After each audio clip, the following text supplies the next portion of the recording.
next presentation is enteral administration of Lactobacillus reuteri in its biofilm state is protective in a piglet model of necrotizing enterocolitis, to be presented by Dr. Mecklin Reagan. Good morning. Thank you for the opportunity to present our work.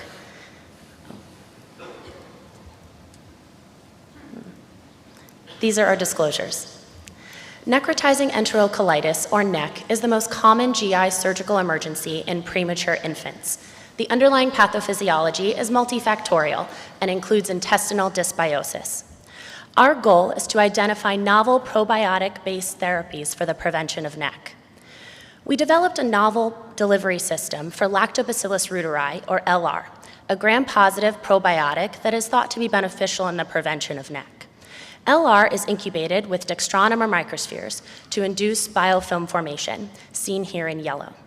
We can load these dextronomer microspheres with sugars, such as maltose, to induce even more biofilm formation, leading to increased bacterial activity and stability. Prior studies from our lab using a rat model of NEC have demonstrated that when compared to LR in its planktonic state, LR in its biofilm state decreases the incidence of NEC, improves gut barrier function, positively affects the microbiome in NEC, and improves cognitive function after NEC. But while studies in rodents are useful, the premature rat pup is quite different from a premature baby. The premature piglet, however, is very similar to premature babies and represents a good preclinical model for drug development.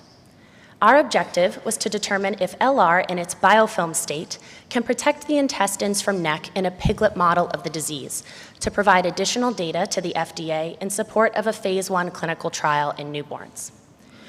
We developed a simplified piglet model of NEC based on enteral feeds only. Piglets are delivered via C-section prematurely at 104 days gestation, which is roughly equivalent to a 28-week gestation premature baby. All piglets initially receive fresh bovine colostrum via an orogastric feeding tube, providing protective immunoglobulins to decrease early animal mortality.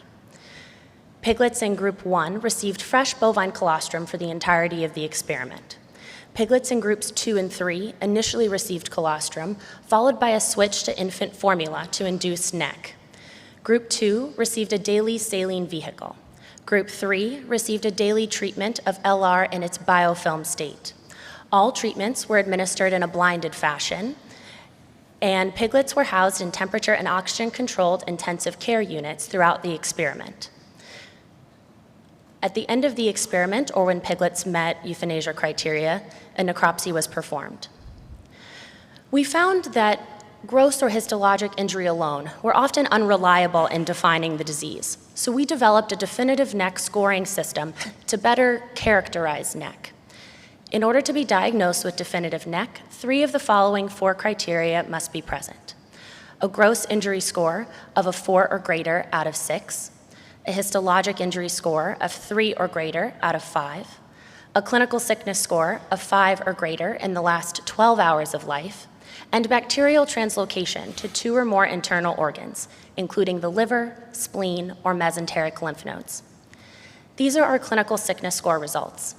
The NEC plus saline group had the highest clinical sickness scores, while the colostrum group had the lowest, with a statistically significant difference between the NEC plus saline and NEC plus LR biofilm treatment groups at multiple time points as denoted by asterisks. Here we see the histologic appearance of untreated versus LR biofilm treated piglets. Treatment with LR in its biofilm state reduced the incidence of severe histologic injury from 13.3% to just 2.1%. These are our definitive NEC score results. 20% of piglets in the colostrum group were found to have definitive NEC. This doubled to 42% in the NEC plus saline group. Importantly, piglets in the NEC plus LR biofilm treatment group saw a statistically significant reduction in the incidence of definitive NEC to just 21%, roughly the same percentage as observed in the healthy colostrum group. These curves represent the percent death due to NEC. The NEC plus saline group had the highest, while the NEC plus LR biofilm treatment group had the lowest, a statistically significant difference. In summary, using a piglet model of NEC, we've demonstrated that Lactobacillus reuteri in its biofilm state decreases the incidence, severity, and mortality associated with this devastating disease.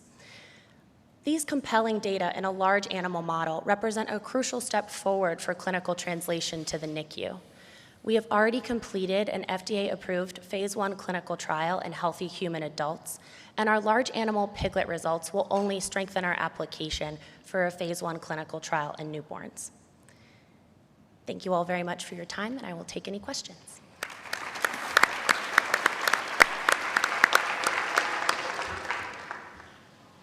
This abstract is open for questions.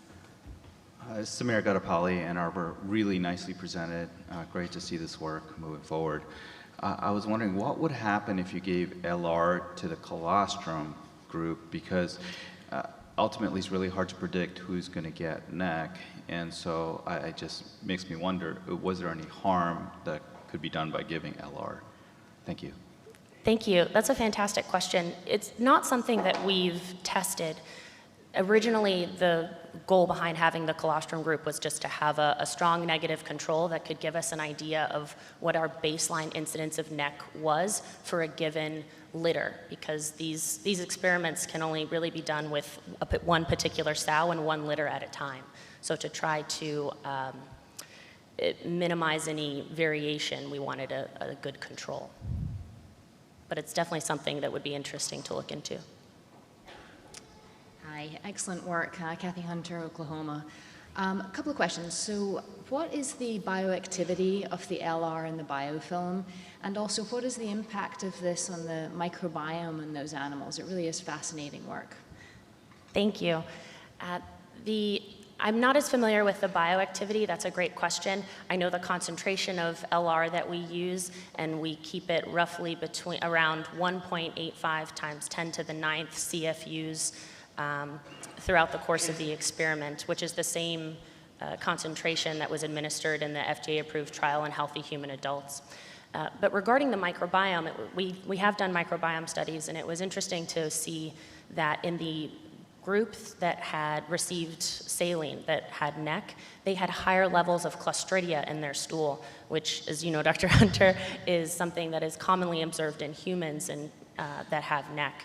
And those piglets also had decreased diversity in their stool species. So I think, as a matter of fact, the incidence of Clostridia present in the stool in those NEC animals was like twice as high as the LR-treated piglets. So.